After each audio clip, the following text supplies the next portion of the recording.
If you have said to yourself, I should write that, or if someone has said to you, you should write that, then I'm talking to you because you need to write.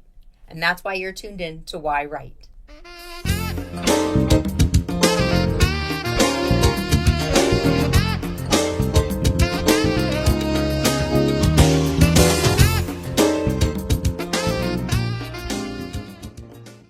Hi, welcome to yWrite. I'm your host, Angela Grout. Thank you so much for tuning into another episode to learn why writers are writing, what they're writing, and if you're a writer, why you should be writing and what to do when you're writing. And today I have a very special episode that we're not talking about someone who's written a book. We're talking with someone who's going to tell us what to do after we've written a book, because so many people have that story to write, but there's a lot of people out there who have actually written the manuscripts and they don't know what to do with them next. They want to be an author. They want to be published. They want to be discovered. And we're going to talk today with Jan Kardys. And let me tell you, Jan is an enthusiastic publishing executive. She has over 35 years experience with diversified publishing agencies, including Macmillan and Doubleday and Scholastic and Prentice Hall, just to name a few. She is an expert in contracts and permissions and royalties, and she knows what it takes for an author to succeed. And this show is going to be filled with a lot of information, so I know you're going to want to tune in for the next 30 minutes, and you're going to want to be sharing this episode and subscribing to YouTube, and you're going to want to find out more information about Jan, because she is the president and literary agent of the Black Hawk Literary Agency, as well as Unicorn for Writers. You know, unicorns for writers. That's just so magical. She represents a diverse list of authors and illustrators, and she has negotiated trade publishing contracts for 6 publishers, and she is the chairman of the Unicorn Writers Conference. And her and I have had several conversations about having conferences. I host the yWrite conference every year on the first Saturday of November here in Agawam. And she has been doing for years the Unicorn Writers Conference. And, you know, it's very fun to compare notes with how conferences are run. She is from Redding, Connecticut, but she is live in the studio today. And I want to welcome Jan to the show. Thank you. Thank you, Jan. Thanks for coming in. This is so exciting to have you here. We met in a very universal serendipitous way where I saw that you were having a meetup group in Connecticut. Yes. And, you have all this information that you share on LinkedIn about what an author can do to, kind of build himself a platform to get, I don't want to use the word discovered, but to get a literary agent, to get published. And I was like, I want to go. So I contacted you and it worked out that I could attend that day. And, now it's the beginning of a beautiful friendship. Oh. Well, yes, I've done a lot. I've worked for 10 major publishers. Yeah. Macmillan for 10 years, Warner Books, Little Brown. I started out in editorial, then I worked for an art director and production director, and then I did sub-rights, which are ancillary rights. You have the hardcover book, and then you try to sell paperback rights or audio rights or ebook rights, foreign rights, St. Martin's Press. Which is like a foreign language sometimes, I think, to some like we write a book and we're like, we just want get a publishing contract. First you need to write your manuscript, and you need to learn about what are the publishing rules. Yeah. Like you have to put your name and title on every page of your manuscript. You need a page number. Not everybody thinks to do that. I work with playwrights, and that's my pet peeve is if they give me something that's not, I'm like, what's going to happen when all these papers fall on the ground? Yeah. Like, I'm sorry, number them. Put your name on it, because if you're only reading one excerpt of, a chapter, and I would think for you, I'm sure you get queries to get a lot of things to read. You want to make sure the author's name and their title's on there so you know what you're reading. It's not just a piece of paper. Well, after you write your manuscript, you should really get other people to give you feedback. Yeah. And there's certain things for a novel, the plot, the setting, the characters, the dialogue, the transitions between scenes. That's what I see all the time where the problems are. People just rush one scene. They don't give you enough emotion for your characters. And then they rush you into the next scene and you say, why are you doing that? You haven't really finished your thought carefully. So you really need honest feedback. How do you get that? Get it through meetup groups, through, a lot of different sources. Yeah. And after you get your book, your manuscript in great shape, you need a literary agent. Yeah. So getting a literary agent, from what I understand, like, okay, you've written the manuscript. It's in its, I'm going to say, final draft. It's Right. never a final draft, but it's in the final draft form. You've, done your sample reading of it. You've had beta readers you've had editors go through it. You've polished it kind of as much as you can. Right. So, we're all proud of it. Hi, will you be my agent? And they hand you this and, can I have a contract? What do we do now? Well, it's not Is it that that easy. easy? No, it's not that easy. Darn. You have to do your research on agents. Yeah. You have to write a pitch letter, a Okay. query letter. Yeah. You have to give me a summary of your book. But if you don't give me enough information in your query letter because you're paranoid that I'm going to steal your Oh, idea, yeah.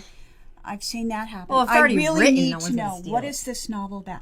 How do you write a good query letter? It's a lot easier than you think. Go on book publishers' websites, Random House, all the other major houses.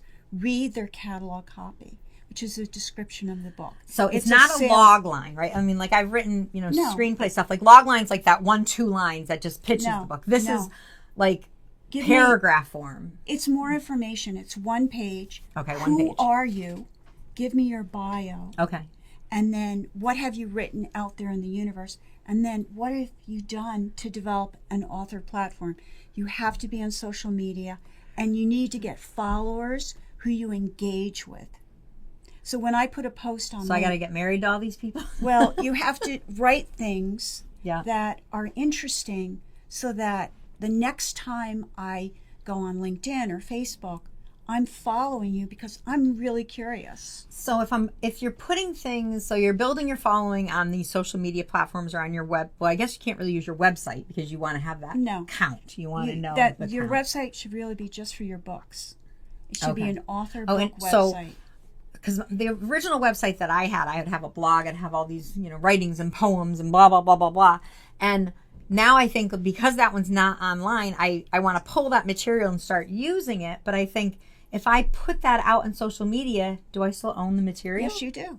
That's So true. it's okay to share like a Yeah. poem, Yes, an you should be unpublished doing- short story. You should be doing that because you want people to engage with you. You want a discussion.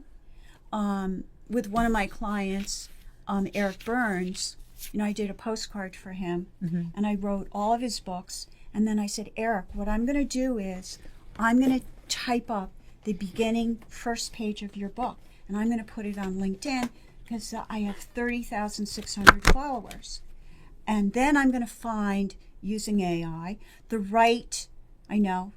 Did I I have cringe? mixed Did you feelings. see that? I have Using mixed feelings AI? about AI too. No, I and wanted I to- am afraid of it. And then I'm going to find what are the right hashtags Okay. for each book, Yeah. which was great. It found the right hashtags. I only used 8. You shouldn't be excessive. I put it on. Then I put a picture of the cover. And then I got all these people starting, like you've been following it. Yeah. Some people will like it. Some people will write comments. But I know how many people are looking at It's it. interesting when you say hashtags because, like, even with my podcast, and look, I have a postcard too, just because I wanted to show. Right. But like doing like for the podcast, like for this particular show, like I try and do those hashtags because you want it to come up in a search engine. Yes. So like obviously I'm going to put publisher, literary agent, but I want it to be even more detailed so that writers who are just like out there going, how do I write a query letter? Right. This podcast comes up, or how do royalties work? This podcast comes up, and finding those hashtags, it can be hard to do. No, and it's not hard. It's a I little hate to say difficult this, for me. but it's really I'm looking true. for an intern to help me with that. No, you can use AI. You take your manuscript and it will read it, and then you say, please give me 10 of the top best hashtags for my book. And it's amazing. It's doing the work for you. Wow. So those are the things that are good things about AI. I mean, there are dangerous things that we should care about, but it's so finding an agent is hard. The hardest thing to do. So if someone queries you and they, in their letter saying, okay, hi, my name is Angela Grout, and this is what I do, and I'm working on this new manuscript. This is the title. This is the story, because you want the story. You don't want what it's excited. You want the story. Yes.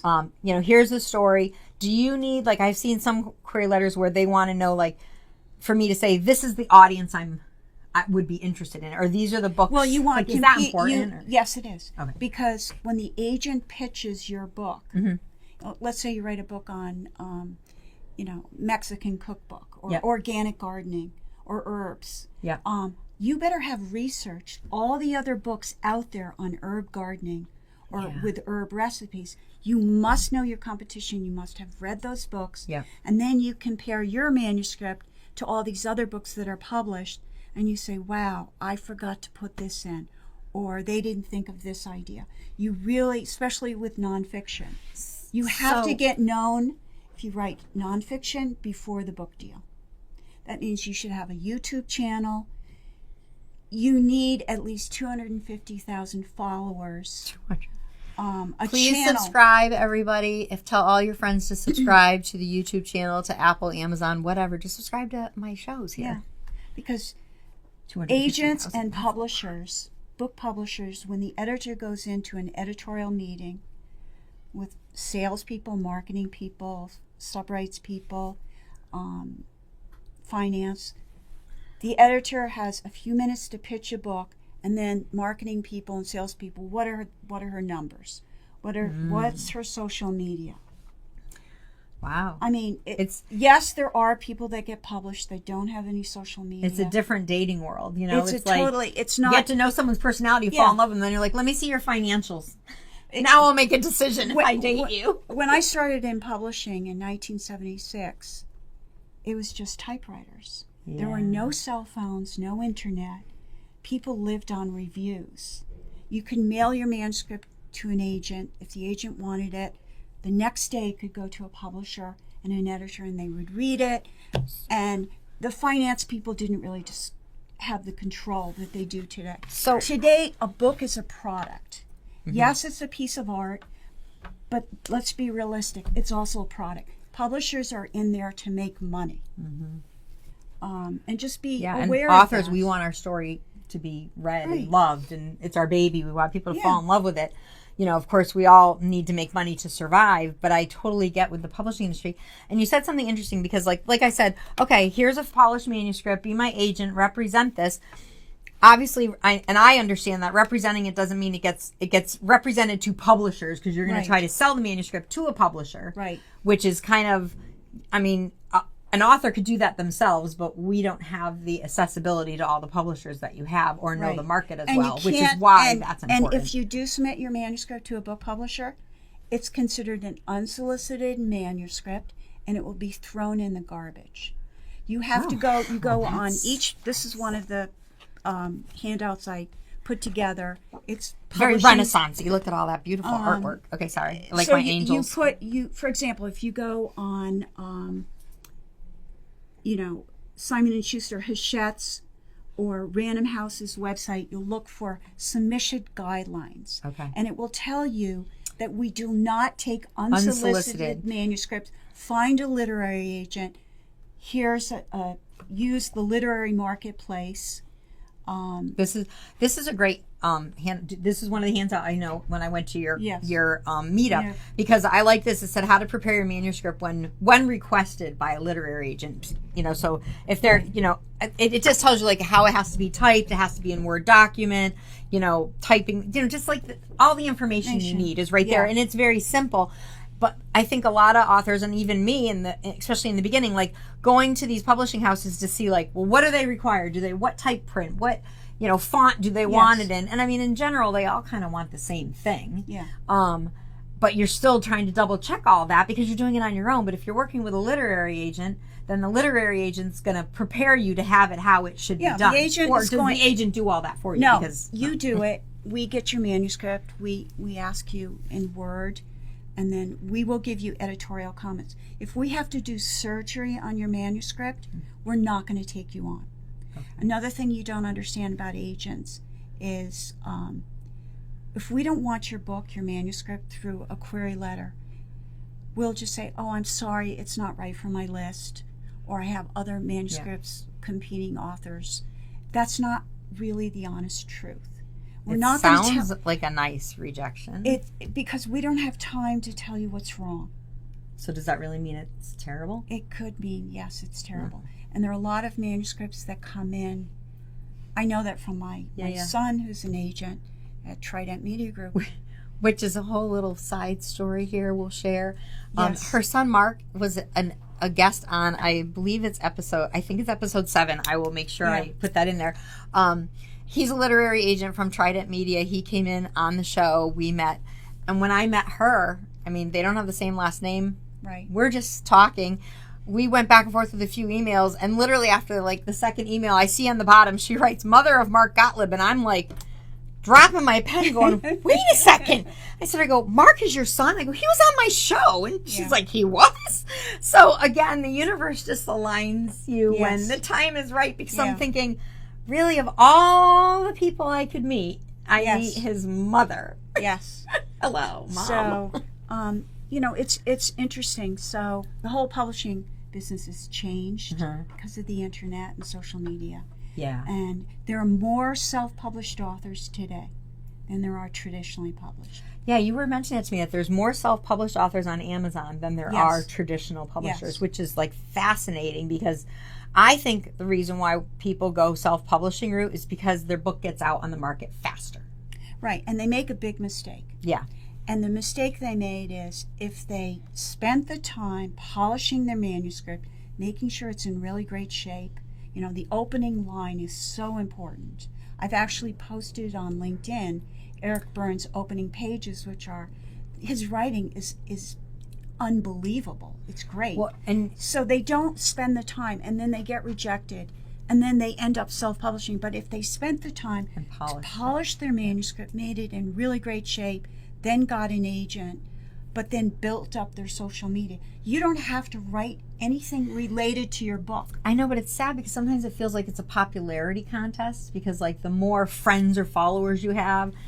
Well, it's more. I get the more friends and followers you have, the more support you have. And hopefully more people who buy your book.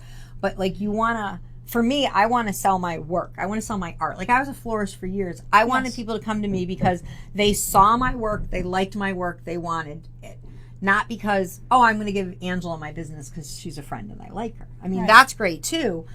But you want the work to sell. But nowadays, I mean, she has this checklist.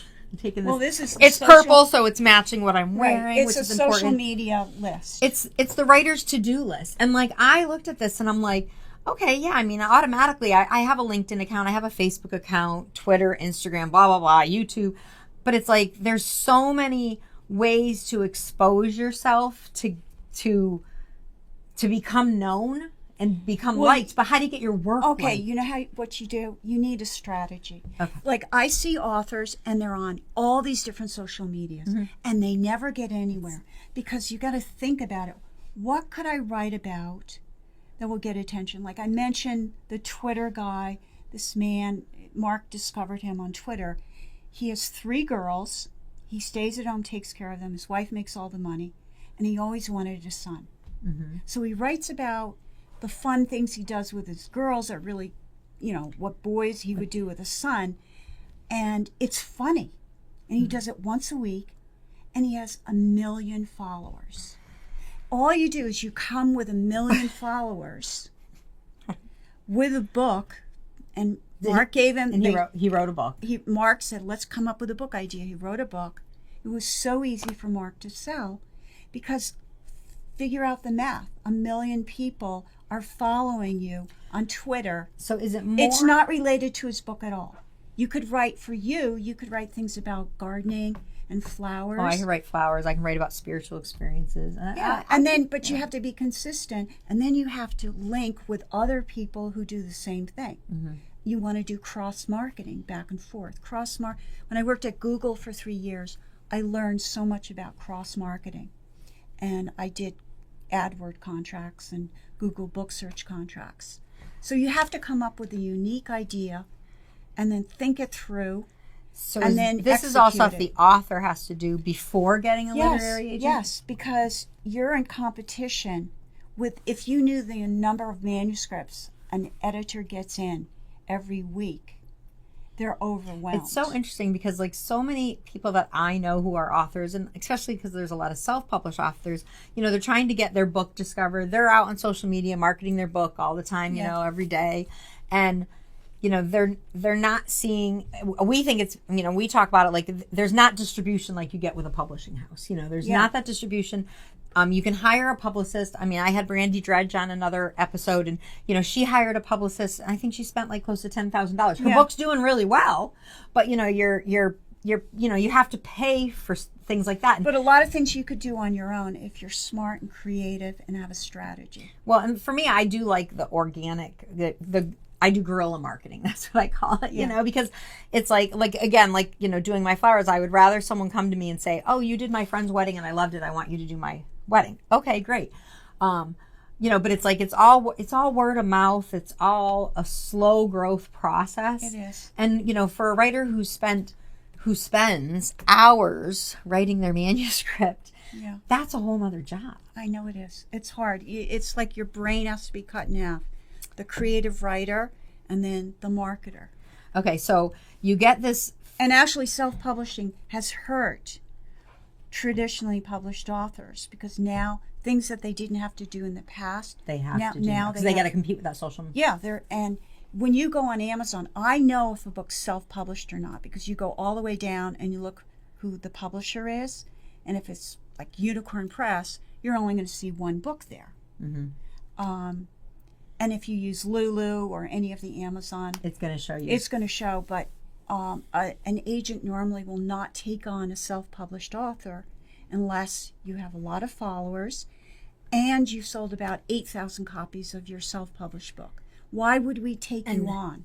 And publishers I know have the ability to go into the search engines and the magical world of the internet to find out how many books that you sold. Oh yeah, because totally. Because there's like that magical research company or whatever AI that, you know, shows you this is how many has sold in whatever markets and all of that. So I mean, you already can tell what I sold. Yeah, they pay for the service, but the reason why you want to be traditionally published is subrights.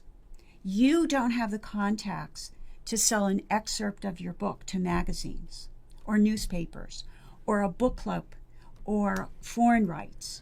There's so many different rights. Why couldn't I do that? You can try, but you don't know how to even find them or contact them. And they're not going to really promote you because they're going after traditionally published authors. You're not going to get into bookstores if you self-publish. You're not going to get into libraries.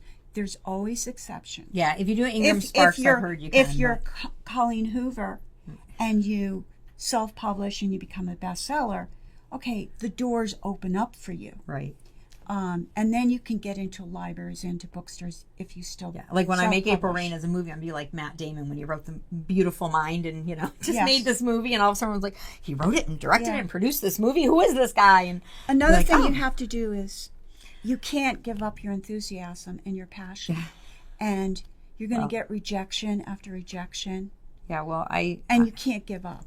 And you need an agent who's going to be very enthusiastic and direct you. So you're not going to just write a manuscript. You're going to be run by a good agent and say, I want you to do this, this, this, this, and this. Okay, so you get a client who's got, you know, the 1 million followers. They have a unpublished manuscript that is polished good enough for you to take to your editors, and now you want to take them on. And you get them signed with, you know, Macmillan Press or Unicorn, you know. Well, yeah. And now, you know, does the writer just walk away and start collecting a royalty check? No, that's not how it works. Like I have a project now with the Orangutan Project. They're in Australia. They contacted me through LinkedIn, and this woman asked me, could you tell me about literary agents and the whole publishing business in New York? And I was in a happy, good mood, so I spent about an hour with her. And then the next thing I know, she tells me about the Orangutan Project. They have over 1 million followers. We accept their manuscript. We expand the manuscript, not just to be about saving the orangutans, but saving the world, the planet, all, you know, what we're doing to the planet, global warming, etc. And I made them a huge marketing plan. It was like 5 pages. Is that what a literary agent does? Help you with that marketing? No, literary agents don't do that. But I love it. Okay. And they're going to implement it. Okay. And then I'm going to take excerpts this week from their incredible website and say, Black Hawk Literary Agent is delighted to be representing the Orangutan Project. We'll be submitting this in the fall. So all the editors... So you'll build up an audience. I'm building up yeah. excitement about this book. Yeah, so it's interesting. And I told my son about it. He said, oh, Mom, this is a great book project.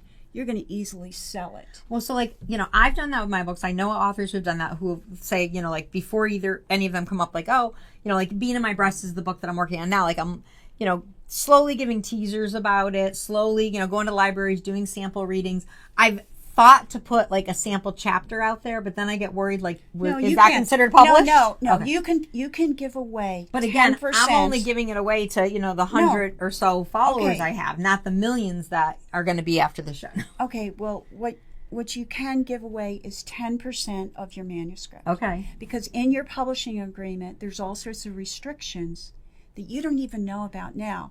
It's 10%. Okay. The agent will get you 15%. So after your book gets published, you can dole out different excerpts to help promote yourself. But you can't give more than that. So does the author, once they sign a contract and publishing agreement, it's not necessarily a publishing agreement, they still own the rights to their book. What you're giving is the copyright should be in your name. Mm-hmm. Okay, the publisher is going to register your book with the U.S. Copyright Office. They have to do it within 3 months of publication. What if I've already done that? What if an author's already done that? They're going to have to redo it because they probably are going to change your manuscript. Okay. At least 50%. They're going to do a new copyright and CIP data. What if an author assigns their ISBN number to their book? That's the big problem. So don't do that. First of all, if try first to traditionally publish. Okay. Before doing that stuff. Don't. You can register the copyright. Mm-hmm. Mark and I disagree on this. The only reason I tell you should do it is, what if you go into a coma or you go into the hospital and somebody steals your manuscript? By registering the copyright, you can now sue that person for punitive damages. Right. Saying, okay, yeah. So your publisher is going to do so many things that you don't have to worry about. The design, the typeface, a beautiful cover. They're going to put you in their catalog.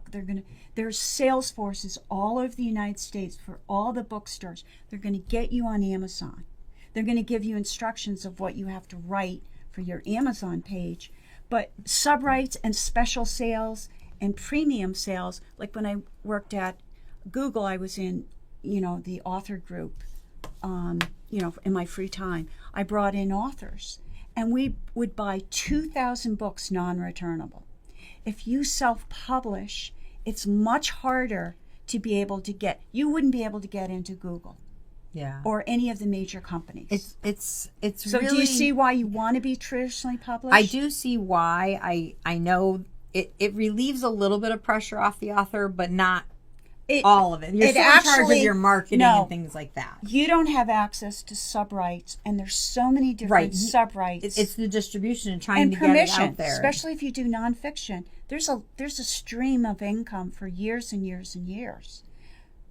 So you want that. You want a book publisher handling that. Maybe I'll write nonfiction. Granting, well, nonfiction is sort of easier to digest and come up with ancillary ideas related to your main book. Like if you did a gardening book, or how do you start a flower business? Yeah. You could do an Instagram with beautiful pictures of flowers and how you arrange them, all these little tips. And instead I'm talking murder mysteries. Well, I mean, I could end up giving you so many book ideas I have to hold back. All right. I definitely can have you on again. I have invited you to come out to the Writers' Conference in November. So, we're hoping to see you there. And you're going to I will be happy to have come. lots of information for writers that are coming there. How can the people watching this show right now get information on you, get information on Black Hawk Literary? Okay, so they can go to blackhawkliteraryagency.com. they can write to me at Jan, Jan, Kardys, Kardys @gmail.com. Okay. Or once you go to my website, you'll see my submission guidelines.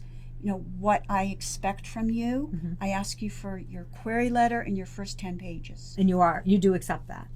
I will look at every single query letter. Wow. If I don't respond, it's because I'm overwhelmed with query letters. My son gets over 1,000 query letters below. a week. And I know, you have, when I went to her meetup, she has so many different handouts that are so helpful for writers. From how to research things to complete your books, to how to build your author platform, to how to query, to I loved looking at the royalty contracts to see how that worked, which was very confusing, but you made it sense, so it's just, there's so much. And I know some of this stuff is available on your sites, right? Yeah, that people I have can it get on to. 2 sites. Unicorn for Writers are 40 different services for writers. You have to pay for it. So if you come to me and you say, Jan, edit my manuscript, I will do that, but I can't move you. Once you're a client, Unicorn for Writers. Once you're a client of Unicorn for Writers, I cannot move you into Blackhawk because agents are not allowed to charge you any money. We don't get paid. Okay. We get 15% of the advance. An advance is a sum of money that the publisher is going to pay you. And the agent could work for a year to get your book ready, and then once we sell it, we get 15% of the advance, 20% in the foreign market. Which is very interesting, because if your advance is $100, we're going to talk there's a lot of zeros after that, but for simplicity, $100, you're going to get 15% of that. Yes. And then if the list price, I'm getting $85, right? But I don't get a royalty on any book sales until I've sold $85. They've sold $85. Like, for example, let's pretend the advance is $100. It would never be that low. The list price is $10. Okay. Let's pretend. Hardcover royalties are 10% of the retail list price. The price. So I'm making $1 off every book. Yes. Ooh, so you have get rich to sell fast that way. You have to sell. It's 10% on the first 5,000 copies sold, 12.5% on the next 5,000 sold, and 15% thereafter. And that's standard. And that's standard for hardcover. Paperback is different. Okay. So anyway, for hardcover, you would have to sell, in that case, 10 books. The publisher would have to sell 10 books, and then the 11th book, you're going to get $1. Gotcha. And that actually $1, your agent's getting 15% of that. But, with a different advance, $100,000 advance, it's different. It takes a long time to earn out your advance. So if you just get your book published and you don't do any marketing, you have to do marketing continuously to keep the book in print. So I want to talk longer, but we're running out of time because I want to ask you about what it's like to hire a publicist to help you with that, because I'm sure that would be helpful for marketing things.